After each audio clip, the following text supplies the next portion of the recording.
নমস্কার বন্ধুরা। আজকে স্মিতা পাটিলের হাসি কান্না, দুঃখ, লড়াই, সুখ সব কিছু নিয়ে গল্প করব।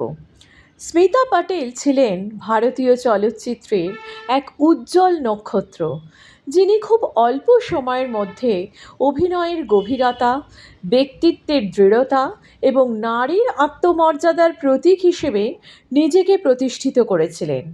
মাত্র ৩১ বছরের জীবনে তিনি এমন কিছু কাজ করে গেছেন যা আজও সমানভাবে প্রাসঙ্গিক এবং প্রশংসিত।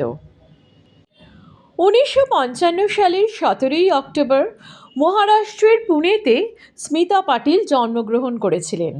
তার বাবা ছিলেন শিবাজি রাও পাটিল। তিনি ছিলেন সমাজসেবী এবং রাজনীতিবিদ, এবং মা বিদ্যাবাই পাটিল ছিলেন সমাজকর্মী। ছোটবেলা থেকেই স্মিতা ছিলেন স্পষ্টভাষী, আত্মবিশ্বাসী এবং সামাজিকভাবে সচেতন। নানা সাক্ষাৎকার থেকে জানা যায়, যখন স্মিতার মা গর্ভবতী ছিলেন তখন তাদের আর্থিক অবস্থা অস্থির ছিল, এবং তার মা স্মিতার গর্ভধারণের সময় গর্ভাবস্থা চালিয়ে যেতে অনিচ্ছুক ছিলেন। বড় হয়ে মাঝে মাঝে স্মিতা মাকে বলতো, তুলামি নাকো হতো না, অর্থাৎ তুমি তো আমাকে চাওনি, তাই না? সত্য থেকে দূরে কিছুই হতে পারে না। তবুও স্মিতার জীবনে তার মা এক গুরুত্বপূর্ণ ব্যক্তিত্ব। ছোটবেলায় স্মিতার পরিবার পুনেতে ছিল এবং রাষ্ট্রীয় সেবা দলের অংশ ছিল, যেখানে তারা ভারতের বিভিন্ন শহর ও গ্রামে ঘুরে নৃত্যনাট্য পরিবেশন করত। তিনি জিজাবাই অর্থাৎ শিবাজির মায়ের চরিত্রে অভিনয় করতেন। সেই ছোট্টবেলা থেকে তার অভিনয় হাতেখড়ি শুরু।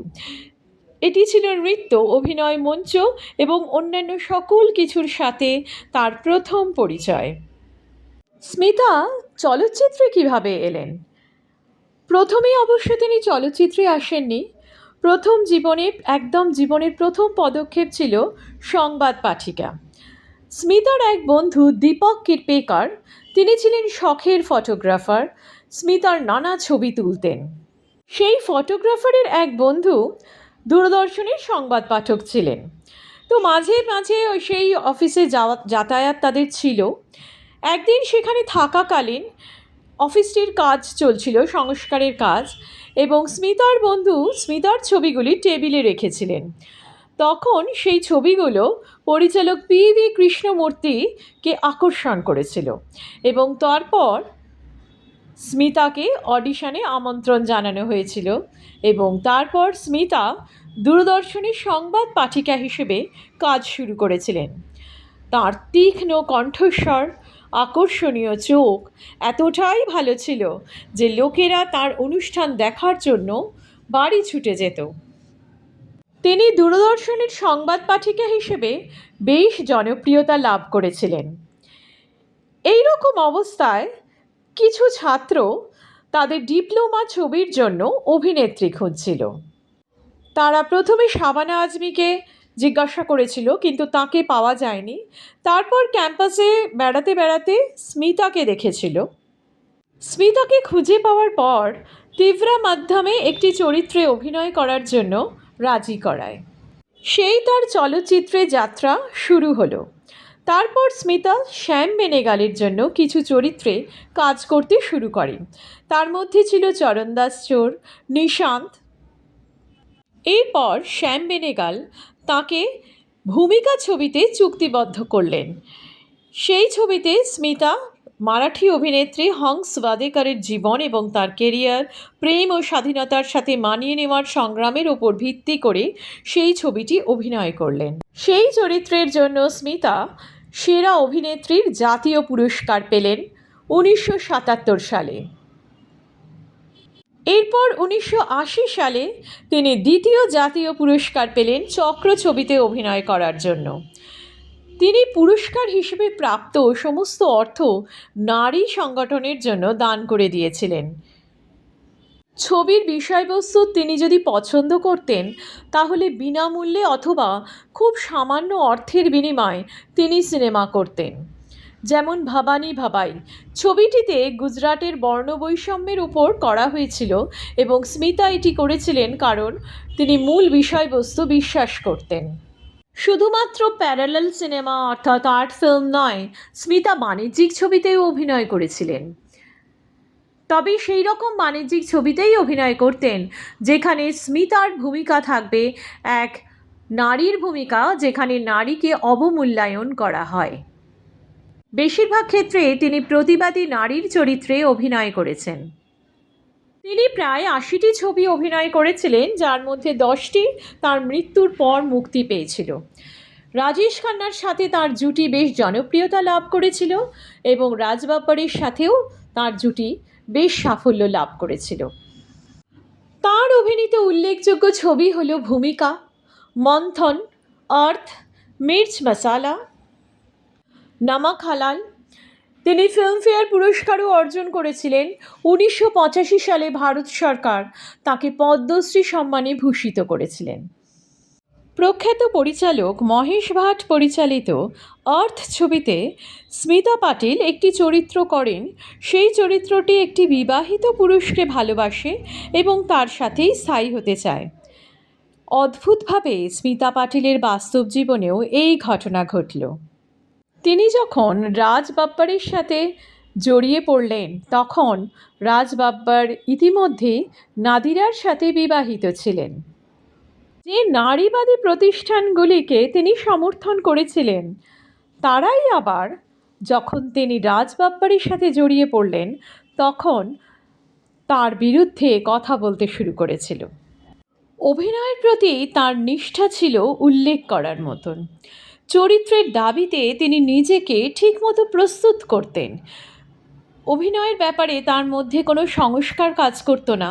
কোনো চরিত্র যদি তিনি পছন্দ করতেন তাহলে নিজের সবটুকু দিয়ে সেই চরিত্রটি ফুটিয়ে তুলতে প্রতিজ্ঞাবদ্ধ ছিলেন স্মিতা পাটিল। চক্র সিনেমায় অভিনয়ের সময় তিনি প্রায়ই মুম্বাইয়ের বস্তিগুলোতে যেতেন চরিত্রটিকে আরও ভালো করে বোঝার জন্য। ব্যক্তিগত জীবনে বিধ্বস্ত হয়েছিলেন স্মিতা পাটিল। ভালোবাসা অন্ধ, সেই অন্ধ ভালোবাসার আবেগে তিনি রাজ বাব্বরের প্রেমে পড়েন এবং রাজ বাব্বরের সাথে যখন সম্পর্ক তৈরি করলেন তখন রাজ আগে থেকেই বিবাহিত ছিলেন প্রথম স্ত্রীর নাদিরার সাথে তার 2টি সন্তানও ছিল। কিন্তু রাজের সাথে বিবাহ বন্ধনে আবদ্ধ হতে বহু লোক তাকে ঘর ভাঙার দায়ও দিয়েছে। সকল তর্ক বিতর্ক উপেক্ষা করে স্মিতা পাটিল দাম্পত্য জীবন শুরু করলেন রাজ বাব্বারের সাথে। এই প্রসঙ্গে রাজ বাব্বারের প্রথম স্ত্রী নাদিরা বাব্বারের কথা একটু বলতে হয়। তিনি ছিলেন ভারতীয় থিয়েটারের অন্যতম সম্মানীয় ব্যক্তি। তিনি অভিনেত্রী, পরিচালক, থিয়েটার এমনভাবে পরিচিত ছিলেন যে আধুনিক হিন্দি থিয়েটার সংস্কৃতি গঠনে সাহায্য করেছিলেন, বিশেষ করে মুম্বাইয়ে। এই নাদিরা বাব্বার রাজ বাব্বারের পরিচয় কিন্তু পরিচিত নয়, তার নিজস্ব একটা পরিচয় রয়েছে। সম্মানিত থিয়েটার অভিনেতা, পরিচালক এবং একজোট থিয়েটার গ্রুপের প্রতিষ্ঠাতা। রাজ এবং নাদিরা 1975 সালে বিবাহ করেছিলেন, তাতে 2টি সন্তান ছিল এবং 1983 সালে রাজ বাব্বার বিবাহ করলেন স্মিতা পাটিলকে। তখন তাদের সম্পর্ক জনসম্মুখে এক গুরুত্বপূর্ণ মোড় নিল। রাজ এবং নাদিরার সন্তান জুহি বাব্বার এবং আর্য বাব্বার দুজনেই অভিনেতা এবং অভিনেত্রী। 1986 সালে সন্তান জন্ম দেওয়ার পরপরই স্মিতা পাটিল পরলোক গমন করেছিলেন।